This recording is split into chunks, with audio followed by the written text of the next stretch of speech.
ونصلي ونسلم على رسوله الكريم أما بعد أعوذ بالله من الشيطان الرجيم بسم الله الرحمن الرحيم من عمل صالحا من ذكر أو أنثى وهو مؤمن فلنحيينه حياة طيبة صدق اللہ العظیم ان اللہ وملائکتہ یصلون علی النبی اللہم صل علی سیدنا ومولانا محمد معدن الجود والکرم وآلہ وصحبہ وبارک وسلم۔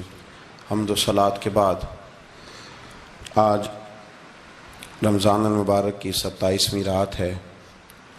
امام اعظم ابو حنیفہ رحمۃ اللہ علیہ سمیت بہت سارے بزرگ یہ فرماتے ہیں کہ یہی لیلۃ القدر کی رات ہوتی ہے، اگرچہ وہ اس بات کو طے نہیں کرتے، لیکن فرماتے ہیں یہی اکثر ہم نے اسی مقام پر لیلۃ القدر کو پایا ہے۔ نبی رحمت علیہ الصلاۃ والسلام نے صحابہ کرام علیہم رضوان کے سامنے گزشتہ امتوں کے احوال ذکر فرمائے کہ ایک ہزار سال ان کی عمریں ہوتی تھی، 1500 سال تک وہ زندہ رہتے تھے۔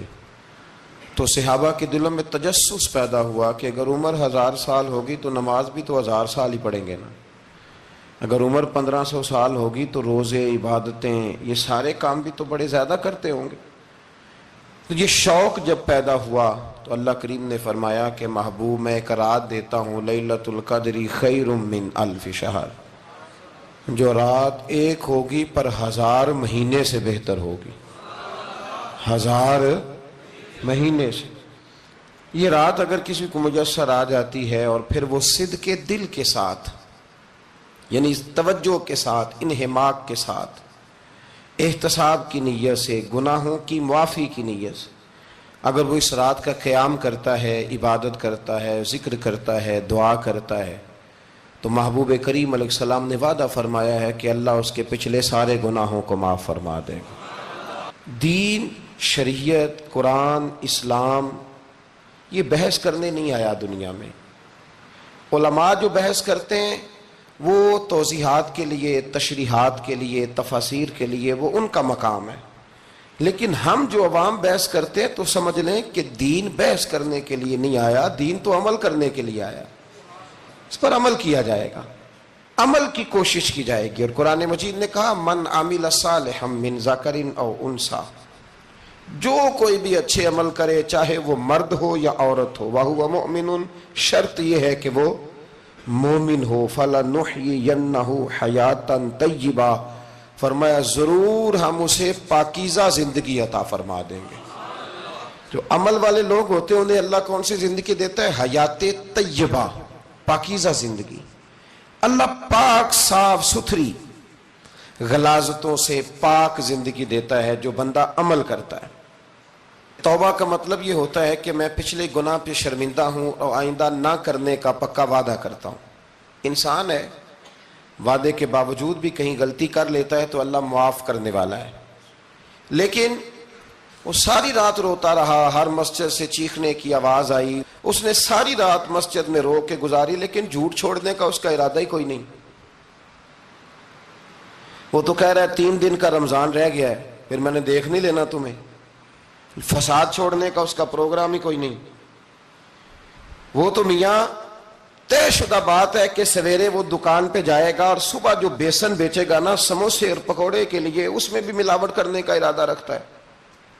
تو یہ ساری رات توبہ توبہ کہنے کا کیا مطلب ہوا؟ کھل کے ساری رات اس نے توبہ توبہ کی۔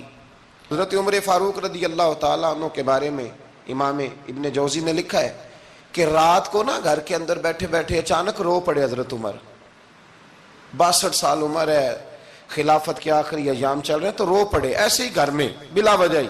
آپ کی اہلیہ نے، زوجہ نے بیٹے کو اٹھایا، فرمایا پتہ کرو تمہارے باپ کو کیا مسئلہ ہے، کہیں کوئی تکلیف تو نہیں، درد تو نہیں، صاحبزادے آئے؟ ابا جی کیا بات ہے؟ فرمایا اماں کو بلاؤ۔ سب لوگ جمع ہو گئے تو جناب عمر فاروق رضی اللہ تعالیٰ عنہ فرمانے لگے کہ بیٹھو میرے ارد گرد۔ سب بیٹھ گئے تو فرمانے لگے آج جب میں مسجد سے نکلا تھا تو میرے نبی پاک کے سچے صحابہ، سچے رسول کے سچے صحابہ، حضور کے سچے غلام یہ کہہ رہے تھے کہ عمر بڑا ہی اچھا ہے، عدل والا ہے، انصاف والا ہے، تو ابا جی اس میں رونے والی کیا بات ہے؟ تو فرمانے لگے ڈر یہ لگتا ہے کہ باہر تو میں اچھا تھا، کہیں گھر میں تو نہیں کوتاہیاں کرتا رہا۔ میری بات پہ توجہ کرنا، کہیں گھر میں آپ باتیں سن لیں تو شاید جتنی میں کرتا ہوں دوسرا کر ہی کوئی نہ سکے، لیکن جب عمل کے راستے پہ ہم نکلتے ہیں تو وہ مسدود ہے، وہ بند ہے۔ عمل کس نے کرنا ہے؟ آپ کوئی آیت پڑھیں تو یہاں غلطی نکالنے والے 20 لوگ مل جائیں گے، 20 لوگ، لیکن اس آیت پہ عمل کرنے والے کتنے ملیں گے؟ تو حضرت عمر فاروق رو رہے تھے، کہنے لگے کہیں تمہارے حقوق تو نہیں پامال کرتا رہا؟ تو آپ کی اہلیہ نے جب سنا تو وہ کہنے لگی عمر مجھے تو بڑا پرانا شکوہ ہے، آپ کا جاہ و جلال اتنا تھا میں بات نہیں کر سکی۔ عمر تم نے سارا دن مسجد میں گزار دیا اور ساری رات نقاب اوڑھ کے مدینے کی گلیوں میں گزار دی، میں تو زندگی کی کوئی خوشی دیکھ ہی نہیں سکی۔ چاہ تو میرے اندر بھی تھے نا کہ میرا شوہر کچھ گھڑیاں بیٹھتا، کہیں مجھے لے کے جاتا، تو میں تو کچھ نہیں دیکھا، مجھے بڑا شکوہ ہے۔ تو حضرت عمر کہنے لگے چل اللہ کی رضا کے لیے معاف کر دے۔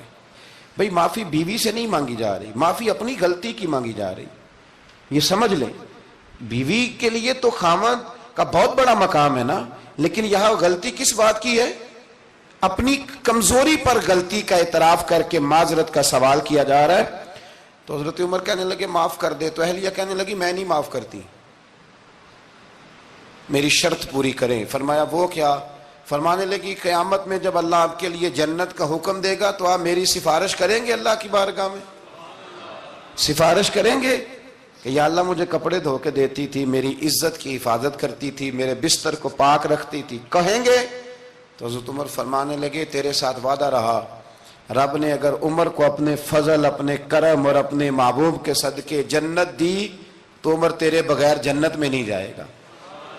عمل کا رستہ، عمل کا رستہ دیکھیں نا، 2 دفعہ استاد بات کرتا ہے، 2 دفعہ، اور کوئی زیادہ، ایک تو ہے نا کہ ایم اے اور جناب ایم ایڈ اور ایم فل اور پھر پی ایچ ڈی قسم کا استاد، ایک وہ جو matric P T C teacher ہے نا، وہ 2 دفعہ اسٹوڈنٹ کو کام کہے تو تیسری دفعہ وہ ناراض ہو جاتا ہے، کہتا ہے میں 2 دفعہ کہا ہے۔ بچے کو آپ 2 دفعہ کہتے ہیں اور اگر تیسری دفعہ کہنا پڑے تو غصہ آتا ہے نہیں آتا؟ بھئی تو نے اتنی دفعہ کہا تو سمجھ نہیں رہا بات کو۔ اور اگر اللہ کریم قرآن مجید میں سینکڑوں دفعہ کہے نماز پڑھو، سینکڑوں دفعہ، اور یہ بہانے کر رہا ہے، یہ بھی پروگرام بنا رہا ہے، پھر کہتا ہے میں بے چین رہتا ہوں، میں بے قرار رہتا ہوں۔ عمل کا رستہ اس کو اختیار کریں، آپ سکون میں رہیں گے۔ بد عمل آدمی اور بے عمل آدمی یہ ہمیشہ پریشان رہتے ہیں، ہمیشہ۔ عمل کریں، توبہ کریں تو پھر بدل جائیں، پھر تبدیلی آئے، اور یہ کوئی مشکل کام نہیں، جو بدلنے والے تھے وہ بدل گئے، بڑا کچھ کرتے تھے پر پھر وہ لوگ بدل گئے۔ حضرت فضالہ رضی اللہ تعالیٰ عنہ کہتے ہیں کہ میں بڑا دلدادہ تھا عورتوں کا، اور میرا ماحول یہ تھا کہ میں قتل بھی کر لیتا تھا، معاذ اللہ چوری بھی کر لیتا تھا، اور رات میری طبیعت تھی معاذ اللہ نئی سے نئی عورت کے پاس جانا۔ کہتے ہیں ابو جہل نے اعلان کیا کہ جو نبی پاک علیہ السلام کا سر اقدس معاذ اللہ کاٹ کے لائے گا نقل کفر، کفر نہ باشد، 100 سرخ اونٹ انعام ملے گا۔ تو میں نے ارادہ کر لیا کہ میں بہت سارا انعام حاصل کروں گا۔ قرآن مجید میں نا اللہ فرماتا ہے کہ بہت سارے لوگ ایسے ہیں جنہیں اگر میں رزق میں کشادگی دے دوں، زیادہ پیسے دے دوں، فرمایا باغی ہو جائیں، وہ سرکش ہو جائیں۔ یہ بہت سارے لوگوں کو جو اللہ تبارک و تعالیٰ اعتدال میں رکھتا ہے تو یہ ان کے لیے بہتر ہے۔ ہر بندہ دولت کے ہوتے ہوئے نیک ہو سکتا، تو یہ اللہ اگر رکھتا ہے نا اعتدال میں تو شکر کرے اللہ کا، ورنہ تو لوگ عیاشیاں کریں، پتہ نہیں کیا کچھ کر گزرے۔ تو حضرت فضالہ کہتے ہیں کہ میں نے خنجر تیار کیا اور میں نے بغل میں اس کو چھپایا، اوپر میں نے چادر اوڑھ لی۔ اب مجھے پتا تھا ظہر کی نماز کے بعد نبی پاک صلی اللہ علیہ وسلم طواف کعبہ کے لیے، بیت اللہ شریف کے طواف کے لیے جاتے ہیں۔ کہتے ہیں میں بھی اس طرف بڑھا، رستے میں نا وہ خاتون جس کے گھر میں نے رات آنا تھا، میں نے دروازے پہ دستک دی، میں نے کہا کہ تیار رہنا، تیار رہنا، آج میں بڑے پیسے لے کے آؤں گا۔ اسے میں نے یہ کہا اور پھر میں چلا گیا بیت اللہ شریف کا طواف کرنے۔ کہتے ہیں اللہ کے محبوب بھی طواف کر رہے تھے تو میں نے بھی طواف شروع کر دیا۔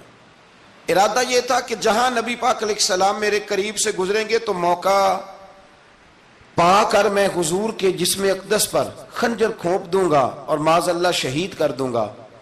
کہتے ہیں حضور ایک دفعہ بھی میرے پاس سے گزرے تو میں ہمت نہ کر سکا, دوسری دفعہ بھی پاس سے گزرے تو میں ہمت نہ کر سکا, تیسری دفعہ بھی گزرے تو میں ہمت. نبی کریم صلی اللہ علیہ وسلم 2-3 دفعہ گزرے تو فرماتے ہیں کہ مجھے موقع نہ ملا, اس لیے کہ حضور فرماتے ہیں اللہ نے روب کے ساتھ میری مدد فرمائی, دشمن پر میرا روب طاری ہو جاتا ہے. فرماتے ہیں جب چکر پورے ہو گئے تو محبوب کریم نہ چھٹے چکر پہ فرمانے لگے فضالہ چکر ایک رہ گیا ہے, بے خبر ہو جو غلاموں سے وہ آقا کیا ہے, ایک پھیرا رہ گیا. کہتے ہیں طواف مکمل ہو گیا تو محبوب میرے قریب آئے, فرمایا وہ کام کرتے کیوں نہیں جس کے لیے آئے تھے.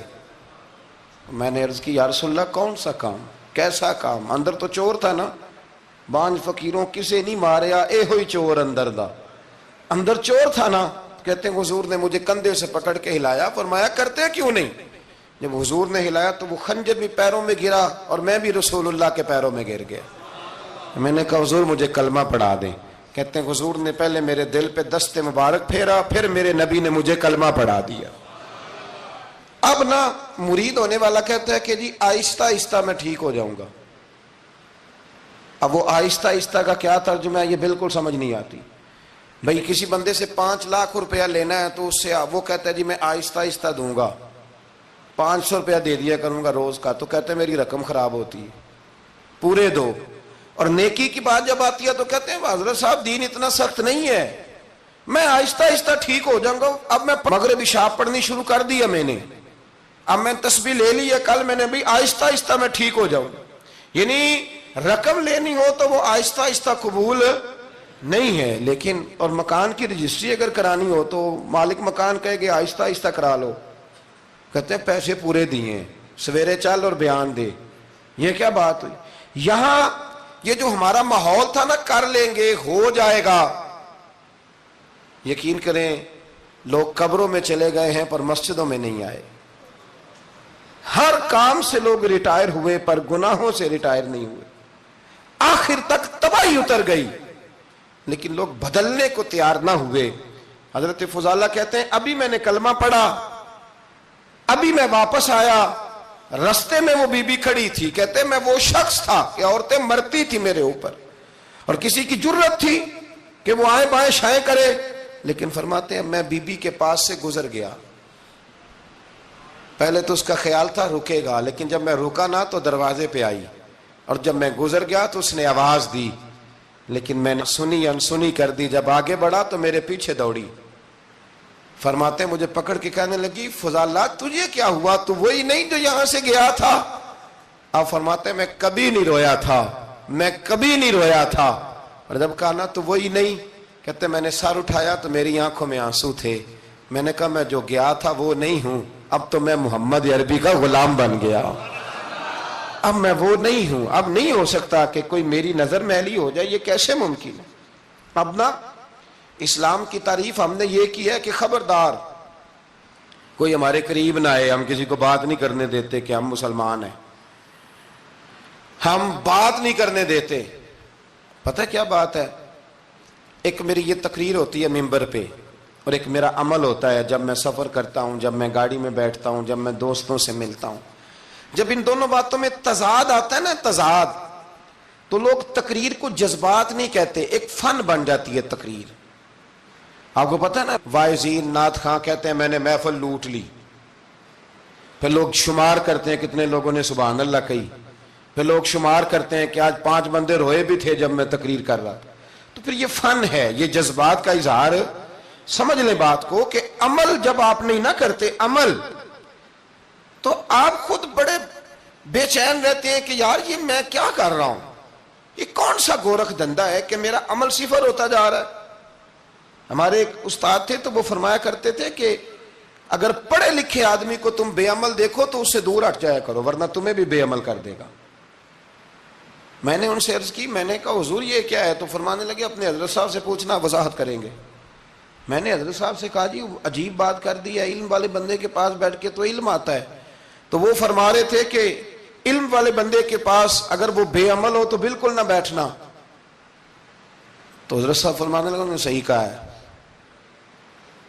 اب بات بہت بڑی ہے، پتہ نہیں آپ کی سمجھ میں آتی ہے نہیں آتی، بہرحال کر دیتا ہوں.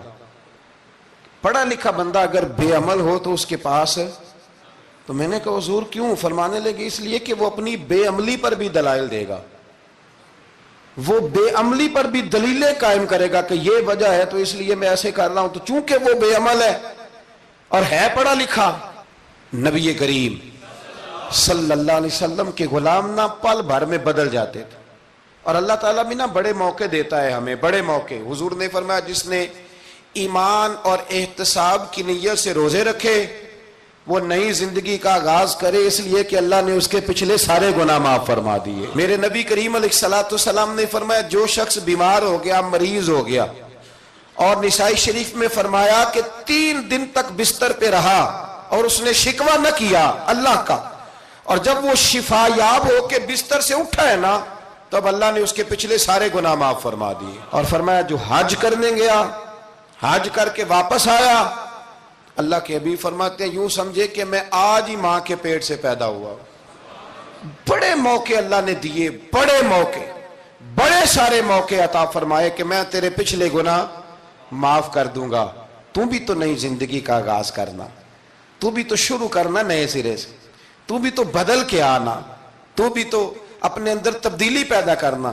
سالوں بیت گئے، ہمیں سالوں بیت گئے، تقریر کرتے، تقریر سنتے، قرآن سنتے، پورا پورا قرآن سنتے، ترجمہ اور تفسیر لوگوں نے پڑھ پڑھ کے بڑا بڑا جگہوں پہ لوگ دلائل دیتے، بات کرتے. کب وہ وقت آئے گا جب ہم عمل کریں گے؟ تھوڑا تھوڑا مجھے سفر کرنا پڑتا ہے، دنیا میں گھومتا رہتا ہوں، تو کچھ چیزیں ایسی ہوتی ہیں جو کبھی کبھی انوکھی ہو جاتی ہیں. میں ایک جگہ پہ تھا تو وہاں 4 5 6 عمرے کے ٹکٹ تھے محفل میں. تو ہمارے آپ کو پتہ ہے نا وہ جو دلیلوں والے لوگ ہیں ان بیچاروں کو بھی کوئی دلیل نہیں ملتی.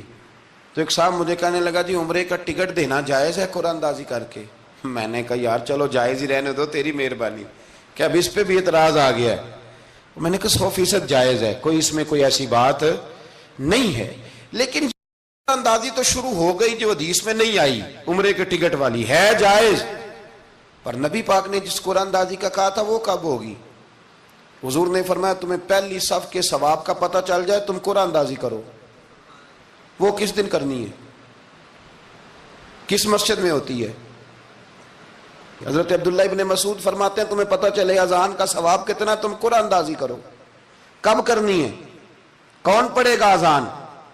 کون یہ آگے بڑھ کے کام کرے گا؟ بھئی جو قرآن اندازی حدیث میں ہے وہ کب ہوگی؟ یہ تو قرآن اندازی شروع ہو گئی اور ہو رہی ہے. اب تو لوگ جہیز دینے لگے ہیں قرآن اندازی کر کے، یہ ماحول بن گیا. دین عمل کرنے کے لیے آیا ہے.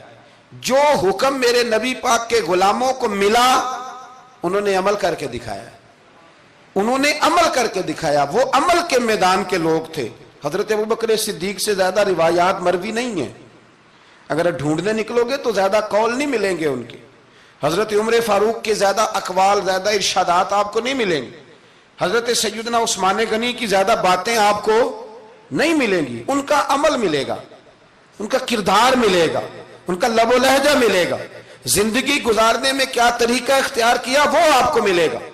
اب تو وہ لوگ رخصت ہو گئے جن کے عمل سے لوگ زندگی پکڑتے تھے، عمل سے، کردار سے. تو عمل کا رستہ کب اختیار کریں گے؟ آگے کب بڑھیں گے؟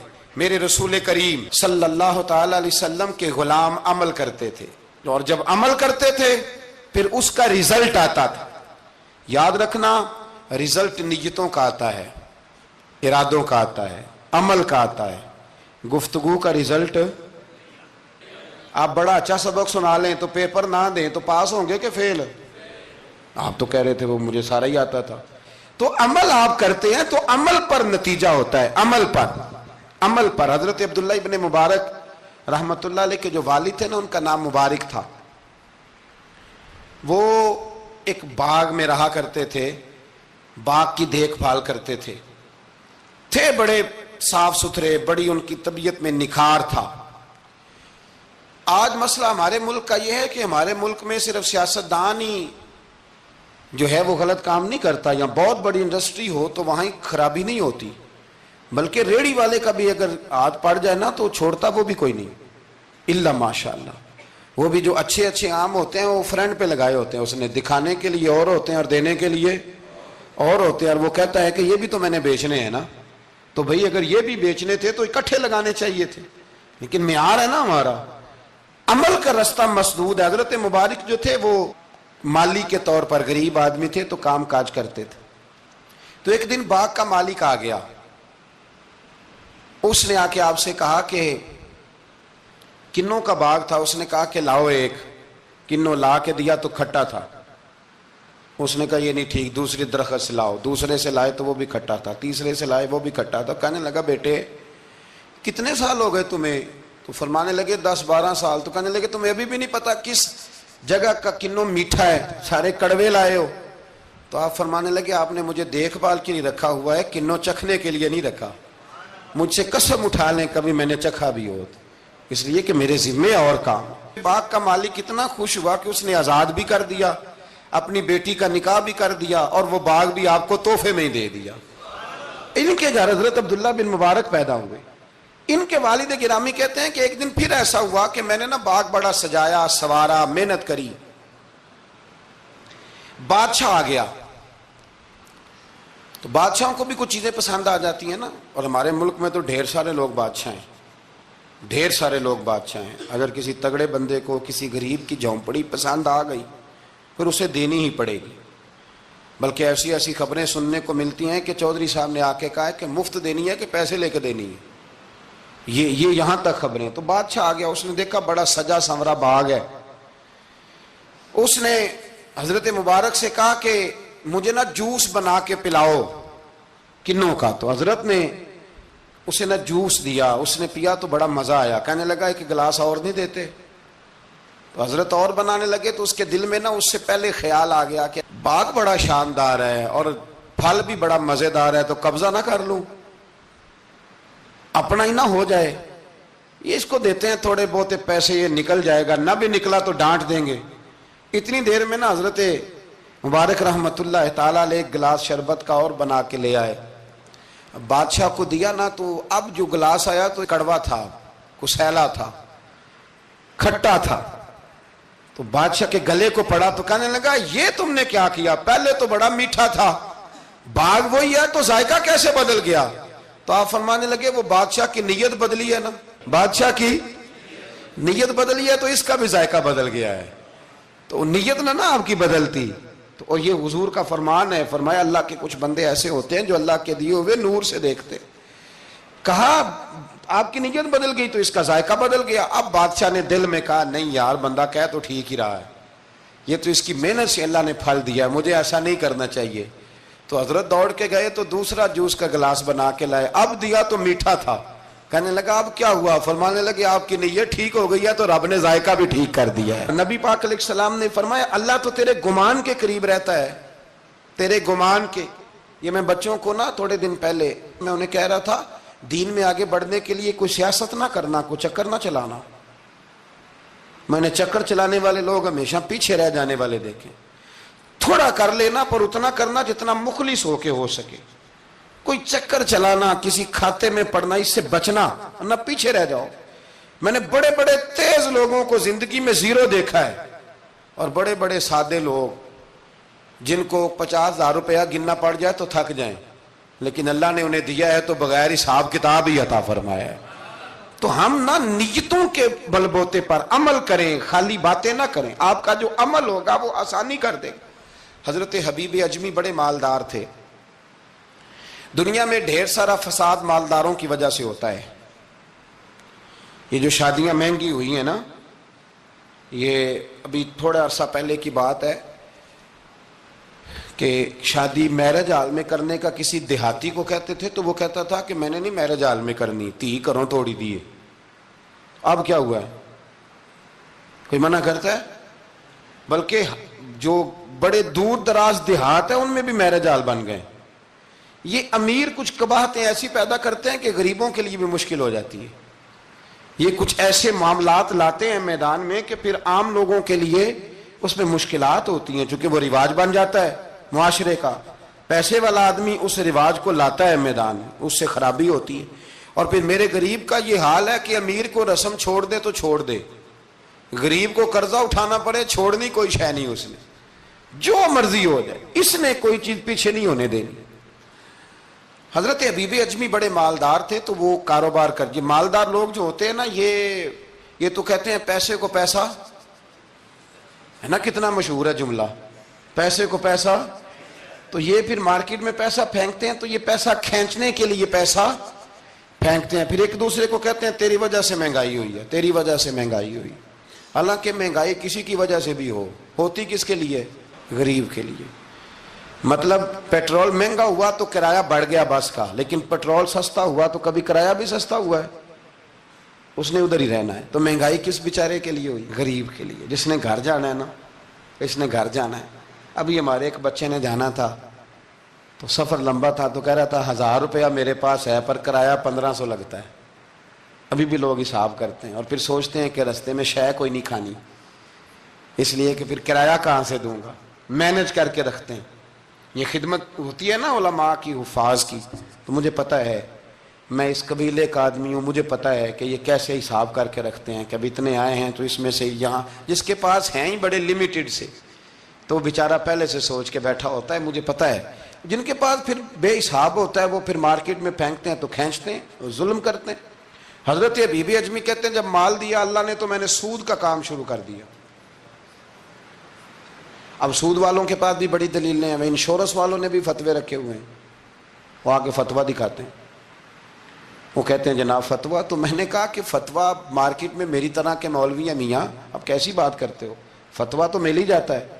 لیکن نبی کریم علیہ السلام کا وہ فرمان ذہن میں رکھنا کہ حضور نے فرمایا ایک حلال ہے تو ایک حرام ہے، ایک میں شک ہے. اللہ کے نبی فرماتے ہیں تم نے شک والی چیز سے بھی بچنا ہے. اس میں مشکوک ہو گیا نا کہ پتہ نہیں. اب دیکھیں نا علماء کا یہاں اختلاف ہے، جو جائز کہتے ہیں قابل احترام ہے، لیکن جو ناجائز کہتے ہیں ان کے بھی تقوی میں کوئی شک، تو شک آ گیا نا اس بات میں. تو حضور نے فرمایا تم شک والی چیز سے بھی بچو. حضرت حبیب اجمی کہتے ہیں میں سود کا دھندا کرتا تھا، بڑا سود لاتا تھا، بڑا سود، اور یہ سود جس پہ چڑھ جاتا ہے اس پہ اترتا نہیں. پاکستان کا بھی بنیادی مسئلہ یہ ہے کہ سود اتنی بڑی نحوست ہے کہ یہ اللہ رسول سے جنگ ہے، کیونکہ بہت زیادہ سود ہم دیتے ہیں. اس لیے میں تو آپ کو پتہ ہے جو کوئی برا کام کرے اس کو برا کہنا چاہیے. حکومتی لیول پر تنقید اس لیے اچھی ہوتی ہے کہ لوگوں تک جب پہنچتی ہے تو فائدہ دیتی ہے، لیکن جو بندہ اچھا کام کرے اس کی اچھائی کو بھی بیان. حضرت حبیب اجمی رحمۃ اللہ تعالی علیہ فرمانے لگے کہ سود کا کاروبار میں نے شروع کر دیا اور بڑا وسیع تھا میرا کام سود کا، میں سود لیتا تھا، سود پہ گزارا ہوتا تھا. میری بیوی مجھے سمجھاتی تھی کہ یہ سود ہے، یہ حرام ہے، یہ غلط ہے، سے بچو. کہتے ہیں وہ کئی دفعہ مجھے کہتی تو میں ڈانٹ دیتا. ایک دن نا میں سود کے پیسے لے کے نا آ رہا گھر، اس کا میں نے گوشت خریدا، بیوی کو دیا کھانا پکانے کے لیے تو اس نے ہنڈیا چولہے پہ رکھی. کہتے اس نے ذرا اس کے اندر چمچہ جو چلایا ہنڈیا میں تو وہ لایا میں گوشت تھا پر سارے کا سارا خون بن گیا، خون بن گیا سارے کا سارا. اللہ اکبر. کہتے ہو میری بیوی چیخیں مارنے لگی اور لا کے میرے آگے رکھا، کہنے لگے یہ تیرے سود کے پیسے خون بن گئے، آ تجھے بھی پلاؤں اور تیرے بچوں کو بھی. وہ کہتے ہیں نا کچھ لوگ کے گھر کے کونے سے چیخنے کی آواز آتی ہے تو سارے پیر بلائیں یا فرق کوئی نہیں پڑتا. تو میں کہتا ہوں پھر غور کر لو، شاید اس کونے میں کسی یتیم کے پیسے لگ گئے ہوں، کسی بیوہ کی آہیں ہوں. اگر اس رقم کی کوئی گھر بن جائے نا تو پھر ساری دنیا کے پیر جمع کرو تو چیخنے کی آوازیں بند نہیں ہوا کرتی.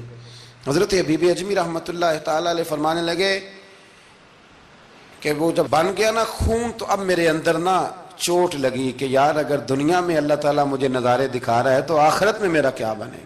کہتے ہیں میں درد کے ساتھ باہر نکلا. بچے گلی میں کھیل رہے تھے، جب ان کے قریب سے گزرنے لگا نا تو ہم تو کہتے ہیں نا لوگ حسد میں بات کرتے ہیں، لیکن ایسی بات نہیں ہے. کچھ شریر لوگ ہوتے ہیں جو حسد میں بات کرتے ہیں، پر دیکھنا چاہیے کہ لوگ ہمارے بارے میں کیا کہتے ہیں. انتم شہداء اللہ فی الارض، حضور نے فرمایا تم زمین پر اللہ کے گواہ ہو. مومن جو تمہارے بارے میں کہے کان لگا کے سنو. لوگ تمہیں کیا کہتے ہیں، کن لفظوں سے یاد کرتے ہیں؟ جن لفظوں سے لوگ دنیا میں یاد کرتے ہیں، مرنے کے بعد بھی انہی لفظوں سے یاد کریں گے، انہی لفظوں سے۔ کوئی تمہارے لیے ہاتھ اٹھا کے دعا نہیں کرے گا۔ ہاں اگر تم نے خیر کی ہوگی تو پھر لوگ گلیوں سے نکل نکل کے آئیں گے، پھر لوگ روئیں گے کہ بندہ بڑا تھا۔ تو حبیب اجمی کہتے ہیں میں باہر نکلا تو بچے کھیل رہے تھے، تو ایک بچہ ان میں سے کہنے لگا پیچھے ہٹ جاؤ، پیچھے ہٹ جاؤ، بڑا ظالم ہے، بہت بڑا سود خور ہے۔ چھوٹا بچہ، ایسا نہ ہو کہ اس کے پیروں سے مٹی اڑے اور ہمارے کپڑوں پہ پڑ جائے تو ہمیں بھی نحوست ملے، چھوڑو سودیہ ہے۔ کہتے ہیں میرے دل پہ اور چوٹ لگی، میں نے کہا یا اللہ تیری چھوٹی چھوٹی مخلوق بھی مجھ سے نفرت کرتی، یہ بچے تک کہتے ہیں کہ میں اس طرح کا ہوں۔ بچے فرمانے لگے، میں وہاں سے سیدھا حضرت حسن بصری کے پاس گیا، میں نے کہا حضور مجھے توبہ کرا دیں۔ یہ پتہ ہے اللہ والوں کے پاس لوگ کیوں جا کے توبہ کرتے تھے، مرید ہوتے تھے؟ اس لیے کہ توبہ پہ قائم رہنا بڑا مشکل ہوتا ہے، کوئی ایسا بندہ ہونا چاہیے جو ہمیں توبہ پہ قائم رکھے، جو روز ہمیں نصیحت کرے۔ دیکھیں نا، ہمارے سینئر ہوتے ہیں ہر فیلڈ میں، اگر کہیں ہم الجھ جاتے ہیں تو اپنے سینئر سے بات کرتے ہیں۔ تقوی کے پرہیزگاری کے راستے میں بھی ہمارا کو سینئر ہونا چاہیے تاکہ وہ ہمیں بتائے کہ پرہیز کہاں کرنی ہے، دوائی کیسے کھانی ہے اور آگے کیسے بڑھنا ہے۔ فرمانے لگے میں حضرت حسن بصری کے پاس گیا، توبہ کی، معافی مانگی، گڑ گڑایا، بڑا رویا، تو خواجہ حسن بصری نے مجھے توبہ کرائی۔ میں نے پکا ارادہ کیا کہ مر جاؤں گا پر حرام کا پیسہ نہیں کھاؤں گا، مر جاؤں گا حرام کا لقمہ نہیں کھاؤں گا۔ ویسے بھی ہم زیادہ کھا نہیں سکتے، یہ وارثوں کا مال ہوتا ہے، ہمارا تھوڑی ہوتا ہے۔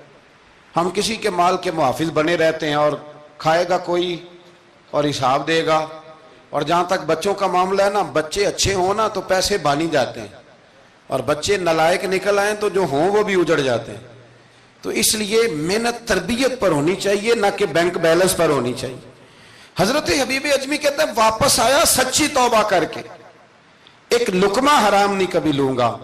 ابھی وہ بچے وہیں کھیل رہے تھے جن کے پاس سے میں گزر کے گیا تھا، کہتے ہیں واپس آیا تو وہیں کھڑے تھے، انہی بچوں میں سے وہی بچہ دوبارہ بولا، کہنے لگا پیچھے ہٹ جاؤ، پیچھے ہٹ جاؤ، اللہ کا ولی آ رہا ہے، کہیں ایسا نہ ہو کہ ہمارے پیروں سے گرد اڑے، اس کے کپڑوں پہ پڑے اور ہم بے ادب لکھ دیے جائیں۔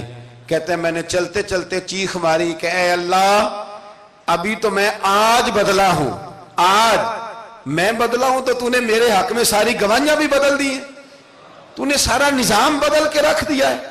تبدیلی اپنے اندر لائیں، روح کے اندر لائیں، مزاج کے اندر لائیں۔ یہ شب قدر کی رات ہے، توبہ اور استغفار کریں، لیکن بدلنے کے ارادے سے، چھوڑنے کے ارادے سے۔ اعلیٰ حضرت فاضل بریلوی رحمت اللہ علیہ جب ذی الحج کی آخری رات ہوتی تو فرماتے صبح سال بدل رہا ہے تو ہمیں بھی بدل جانا چاہیے۔ لوگ پوچھتے حضور کیا بدلیں؟ فرمایا جو ایک سپارہ پڑھتا تھا 2 کر دے، اور فرمایا جو اپنے آپ کو خوش کرنے کے لیے باتیں کرتا تھا وہ باتیں کم کر دے۔ آج نہ کچھ بدلنے کا پروگرام بنائیں، اپنے رب کریم کے ساتھ دل ہی دل میں وعدے کریں کہ کچھ عادتیں ہم چھوڑیں گے۔ یہ غلط بات ہے کہ عادتیں چھوٹا نہیں کرتی، حضور عادتیں تو بدلنے آئے ہیں دنیا میں، عادتیں بدل جایا کرتی۔ اپنے آپ کو بدلیں اور اپنے اندر تبدیلی پیدا کریں، پھر خدا کے رزلٹ کا انتظار کریں، پھر دیکھیں اللہ کس طرح کے فیصلے فرماتا ہے۔ آپ ارادہ کریں، آپ پروگرام بنائیں، آپ ذہن اپنا بنائیں کہ میں نے نا اب کچھ بدل جانا ہے، اب میں نے اندر کچھ اپنے تبدیلی پیدا کرنی ہے، نکل آئیں۔ 2-3 گزارشات جاتے جاتے آپ سے عرض کروں۔ ایک تو زندگی میں کچھ کام ایسے کریں کہ جن کاموں کا مجھے پتا ہو یا میرے رب کو پتا ہو، کسی انسان کو خبر نہ ہو۔ دوسری بات یہ یاد رکھیں کہ دین کا کوئی کام بھی زندگی میں کرے نا تو اپنے اوپر مشقت کریں کہ وہ کام میں نے ریاکاری کے طور پہ نہیں کرنا، وہ دکھلاوے کے طور پہ نہیں کرنا۔ دینی معاملات کے اندر، دینی کاموں کے اندر، یعنی پہلے آپ اپنے آپ کو مطمئن کریں کہ واقعی آپ فی سبیل اللہ وہ کام کر رہے ہیں۔ اب یہ جو رسم ہے نا بے تحاشا، کچھ چیزیں بوجھ بننے لگ گئی ہیں، بوجھ۔ طبیعت محسوس کرتی ہے کہ یہ کیا ہو رہا ہے، مطلب ہم یہاں بھی ہم وہ کام کریں گے سیکھ کے سن کے تیار کر کے، باہر آئیں تھوڑا۔ حضرت ابو مرتعش ایک درویش گزرے، وہ کہتے ہیں میری حج کی تیاری تھی، میں گھر میں بیٹھا تھا بالکل تیار تھا، کل پرسوں جانا تھا، تو میری اماں نے پانی مانگا، بیٹا پانی دینا۔ رسالہ کشیریہ میں اس کو لکھا ہے، کہتے ہیں اماں جی نے کہا پانی لاؤ، تو میں نے نا چھوٹے بھائی سے کہا اماں جی کو پانی دینا، اماں جی نے مجھ سے پانی مانگا ہے۔ یہ جو پیر صاحب ہوتے ہیں ان کو بھی اماں کی خدمت کرنی چاہیے کہ نہیں کرنی چاہیے؟ وہ جو انڈسٹری کا مالک ہے 2 کروڑ روپیہ وہ نرس رکھ دے اماں کو کہ خود اماں کو روٹی کھلائے؟ وہ کہتا میں کر تو رہا ہوں، میں ہی تو تنخواہ دیتا ہوں، بی بی جو رکھی ہوئی ہے۔ کس کو خدمت کرنی چاہیے؟ ڈاکٹر صاحب کو، انجینئر صاحب کو۔ نبی وقت بھی ہونا، نبی وقت بھی اور ولی وقت بھی، تو ماں اس کے لیے بھی قابل تعظیم ہوتی۔ آپ بات کو سمجھیں، نبی کریم علیہ السلام تو اپنی رضائی ماں آتی تھی تو حضور اٹھ کے کھڑے ہو جاتے تھے۔ حضور نے کہا یہ تعظیم کا موقع ہے۔ حضرت ابو مرتعش کہتے ہیں اماں نے پانی مانگا، کل میں نے حج پہ جانا تھا، چھوٹے بھائی سے کہا ذرا اماں کو پانی دینا، چونکہ میں تو پیر صاحب ہوں، میں تو علامہ صاحب ہوں، 25-30 آدمی ابھی گلی میں کھڑے ہیں مجھے ملنے والے، بہت پتر تو پانی لا دے، پانی کی بات ہی ہے نا۔ کہتے ہیں فوراً میرے دل میں خیال آیا کہ سینکڑوں میل کا سفر حج کا پیدل کرنا ہے، اس کے لیے تیرا نفس تیار ہے، اور یہاں سے اٹھ کے وہاں مٹکے سے پانی ڈالنے جانا ہے اماں کے لیے، اس کے لیے ذہن تیار نہیں۔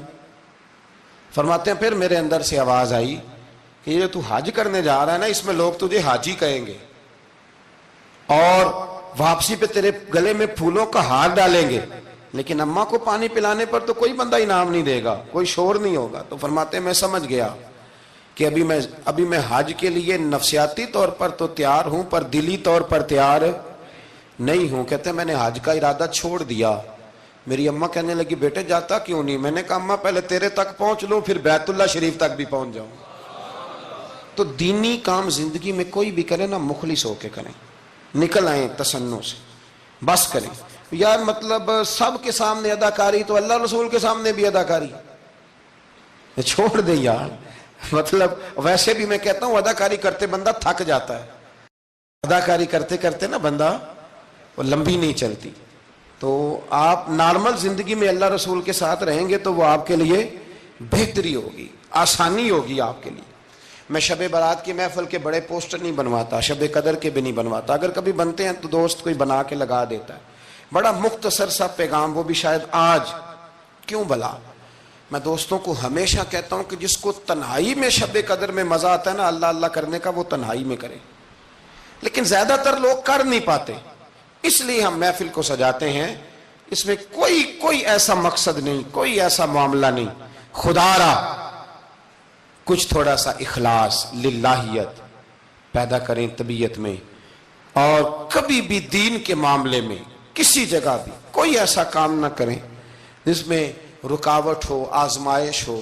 ابھی کی بات بتاتا ہوں، میں نے ہمارے جو تراویح کے حافظ صاحب ہیں ان کی خدمت کی۔ ابھی ہم نے، مجھے ایک سنگی کہنے لگے آپ نے بتایا نہیں کیا دیا ہے۔ میں نے کہا میرے خیال میں بتانے کے لائق ہوتے تو شاید بتاتا۔ اب آپ کسی کو 2-4 ہزار دے کے اس کا اعلان کریں گے تو یہ کچھ چیزیں ہیں نہیں اعلان کرنے والی۔ پھر یہ کہ وہ میں دیکھتا رہتا ہوں نا جی، تصویریں پہنچتی رہتی ہیں کہ جو 500 دے رہا ہے وہ بھی فوٹو کھنچوا رہا ہے، جو سوٹ دے رہا ہے وہ بھی فوٹو کھنچوا رہا ہے۔ تو جو ایک جگہ پہ میں کھانے کے لیے بیٹھا تھا ٹیبل پہ، تو انہوں نے پہلے نا برتن اٹھا کے تو چاولوں کی فوٹو کھینچی، پھر قورمے کی کھینچی، پھر ساری چیزوں کی۔ تو میں نے کہا کہ یار پہلے ہمیں پوچھ لو ہم نے کیا کیا کھانا ہے، جو کھائیں گے اس کی فوٹو کھینچ لینا۔ اب تم ہماری فوٹو کے ساتھ قورمہ فٹ کرو گے تو لوگ تو کہیں گے نا مولانا کھا کے گئے، تو میں نے پتہ نہیں کھانا ہے نہیں کھانا۔ تو آپ ڈریں اللہ تعالیٰ سے، ہر بات میں تھوڑی یہ مطلب تصنع آئے گی، ہر بات کے اندر تھوڑا یہ معاملہ رہے گا۔ تو تیسری گزارش جو بڑی ضروری اور بڑی اہم ہے، دنیا میں جو چیز اس وقت سب سے زیادہ پریشانی کا شکار ہے وہ دینی اقدار ہیں۔ ہر شعبے میں تیزی سے کام ہو رہا ہے، تیزی سے، اور دینی اقدار کو لوگ پیچھے کرتے جا رہے ہیں۔ کئی بہانے ہیں لوگوں کے پاس، کہتے ہیں مولوی لڑتے بڑا ہے تو ہم کدھر جائیں، تو میں کہتا ہوں کون سا مولوی کہتا ہے شراب پیو؟ کہا ہے کبھی کسی مولوی نے؟ وہ کوئی بھی ہو. کسی نے کہا ہے کہ رشتہ داروں کے تعلقات خراب کر لو؟ کسی نے کبھی کہا ہے کہ ڈاکے مارو؟ تو آپ کیا بات کرتے ہیں صاحب؟ کون سا مولوی کہہ رہا ہے کہ چوریاں کرو؟ تو دینی اقدار اور چیز کا نام ہے. اصول میں اختلافات ہیں، وہ اپنی جگہ پہ قائم ہیں، وہ رہیں گے، چلے آ رہے ہیں، لیکن آپ دینی اقدار کا خیال کریں. اب نئی بحث چھڑ گئی ہے کہ مسجد میں سیمنٹ کی بوری دینے سے بہتر ہے کسی غریب کو آٹے کا تھیلا دے دو. اصل بات یہ غریبوں کی آواز بند کرنا چاہتے ہیں. ایک مسجد واحد جگہ ہے جہاں سے غریبوں کی آواز بلند ہوتی ہے. سویرے تجربہ کرنا، سویرے کسی مسجد میں افطاری کے وقت پہنچنا، لائنوں میں لگ کے لوگ افطاری کر رہے ہوں گے اور سینکڑوں لوگ روٹی کھا رہے ہوں گے، اور ان میں امیر کوئی بھی نہیں ہوگا، سارے ماڑے لوگ ہوں گے. تو مسجد ہی تو ہے، جب بنتی ہے تو غریب کی بات ہوتی ہے، غریب کو روٹی ملتی ہے. یہ مدارس کے اندر سیٹھوں کے بچے پڑھنے آتے ہیں، تو یہ کفالت خانہ نہیں سمجھتے آپ تو لوگوں کو بھکاری بنا رہے ہیں. بھکاری. مجھے پتہ ہے کہ بہت بڑے ہاسپٹل میں جو صدقات اور زکوٰۃ کے نام پہ بنا ہے، وہاں بھی اگر آپ نے علاج کرانا ہے تو آپ کو پہلے رسوا ہونا پڑتا ہے. ناراض نہ ہونا، میں بتا رہا ہوں رسوا ہونا پڑتا ہے، میں ذمہ داری سے کہہ رہا ہوں. وہ کہتے ہیں جاؤ جا کے اپنے علاقے سے لکھوا کے لاؤ کہ ہم نے زکوٰۃ میں سے علاج کرانا ہے. لکھوانا پڑتا ہے کہ نہیں لکھوانا پڑتا؟ یعنی جو ہسپتال بنا ہی صدقات اور زکوٰۃ پہ ہے، میں کسی کو ٹارگٹ نہیں کر رہا، لیکن وہ کہتے ہیں جاؤ 4 آدمیوں سے لکھوا کے لاؤ. پہلے آپ نے لکھوانا ہے، پھر آپ نے تصدیق کرانی ہے، پھر پاپڑ بیلنے. تو کتنے لوگوں کے سامنے پردہ کھلا کے زکوٰۃ کے ساتھ آپ یہ کرا رہے ہیں. اور اصول کیا ہے؟ صدر الشریعہ فرماتے ہیں اگر تمہیں پتہ ہے میرے بھائی کو زکوٰۃ لگتی ہے تو بتا نا زکوٰۃ ہے. اسے کیا یہ عیدی ہے، بچوں کے کپڑے لے لینا. اسے بتا نا، پڑھیے بارے شریعت، بتا نا. اسے کہہ کہ یہ میری طرف سے تحفہ ہے، اسے کہہ ہی نا. اسلام اتنی پردہ داری. یہ جو ہمارے مدارس ہیں نا، میں بڑی ذمہ داری سے، یہ مجھ سے پہلے ایک دوست نے پوچھا، پھر 2 4 5 لوگوں نے پوچھ لی یہ بات. تو میں نے کہا کہ نبی پاک کو یتیموں غریبوں کا بڑا خیال تھا، پر حضور نے تو مدینے آ کے سب سے پہلے مسجد ہی بنائی ہے. حضور نے باقی سارے کام بعد میں کی. تو یہ اب نیا پراپیگنڈا ہے. دینی اقدار میں تھوڑا تھوڑا نا اپنا حصہ ڈالے. کس طرح بھلا؟ کس طرح؟ جب بہت سارے لوگ دین کے مخالف بات کر رہے ہوں تو آپ ایک آواز صرف بلند کر دیں کہ نہیں یار ایسی کوئی بات نہیں ہے. دین کل بھی قابل عمل تھا، آج بھی قابل عمل ہے، قیامت تک قابل عمل رہے گا. آپ اپنا حصہ ڈالیں. وہ چندے دینے، وہ باقی معاملات بڑے بعد کے ہیں، لیکن میں سمجھتا ہوں سب سے زیادہ جس چیز کی ضرورت ہے وہ یہ ہے کہ ہم دین کے نمائندے بنیں. اب نہ 50 لوگ دین مخالف بات کر رہے ہوتے ہیں، پر ایک بھی اٹھ کے کہتا نہیں کہ یار یہ آپ ٹھیک نہیں کہہ رہے، یہ بات غلط ہے، یہ درست نہیں ہے. میں آپ سے گزارش کروں گا، وہ آپ کسی میدان میں بھی ہیں، کسی چوک میں بیٹھے ہیں، سوشل میڈیا پہ بیٹھے ہیں، کہیں بھی بیٹھے ہیں، آپ اپنے دین کے نمائندے بنیں. اس تیزی کے ساتھ لبرل لوگ دین کو بدنام کرتے ہیں، اس تیزی کے ساتھ نظام کو چلاتے ہیں، اتنی خرابی پیدا کرتے ہیں کہ آنے والی نسل دین بیزار ہوتی جا رہی. دین بیزار یعنی بچے خوف کھاتے ہیں مسجد کے، مدرسے کے، مولوی کے نام سے خوف کھاتے ہیں. اور خدا کے بندو، جس بندے نے پاکستان بنایا تھا نا، خواب دیکھا تھا، وہ بندہ اس دور میں پی ایچ ڈی تھا جب پی ایچ ڈی بندے چراغ لے کے نہیں ملتے تھے. اقبال نے اس زمانے میں پی ایچ ڈی کی جب پی ایچ ڈی پتہ نہیں شاید خال خال ہوتی تھی. وہ ڈاکٹر بھی تھے، وہ شاعر بھی تھے، فلسفی بھی تھے، ادیب بھی تھے، بہت بڑے منطقی تھے اقبال. اور ردیف قافیہ، مجھے تھوڑی سی دلچسپی ہے شاعری سے، پر میں دنگ رہ جاتا ہوں جب اقبال کو پڑھتا ہوں کہ پتہ نہیں لفظ اس بندے کے سامنے ہاتھ جوڑ کے کھڑے رہتے تھے ہمیں استعمال کر. لیکن اس بندے نے علامہ کہلانا پسند کیا. اسے کوئی علامہ کہتا تھا تو اقبال راضی ہوتے تھے، فرماتے تھے جب کہ مجھے علامہ کہتا ہے تو مجھے یوں لگتا ہے کہ میں مصطفیٰ کے دین سے جڑا ہوں.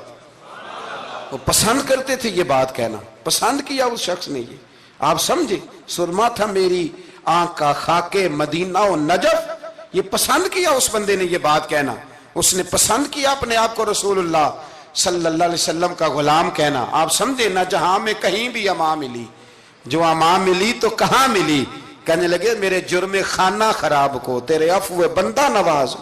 تو اس لیے دین کے آپ محافظ بنیں، اور میرے سے زیادہ آپ کی آواز بلند ہوگی.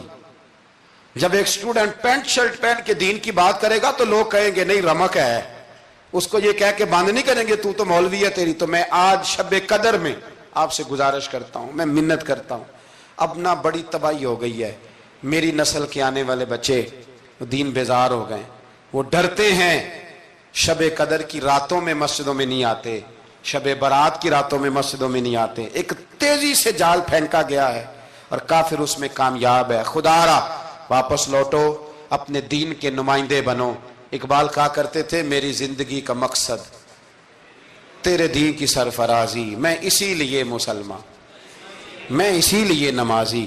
کہنے لگے یا رسول اللہ میں مسلمان بھی اس لیے ہوں کہ میں دین کی بات کروں گا, اور نماز بھی اس لیے پڑھتا ہوں کہ تیرے دین کا جھنڈا بلند ہوگا.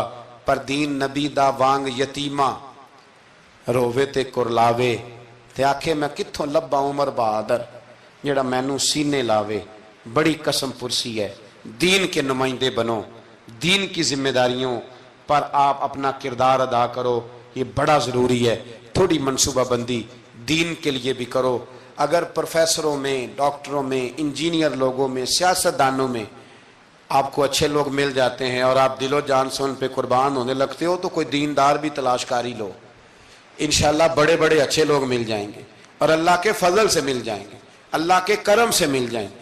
اور یہ وہ والا کھیت ہے جو اکثر سرسبز و شاداب ہی رہتا ہے, اکثر سرسبز و شاداب ہی رہتا ہے, اکثر اس کے اندر خوبصورتی اور پھل پھول اور پودے لگے رہتے ہیں.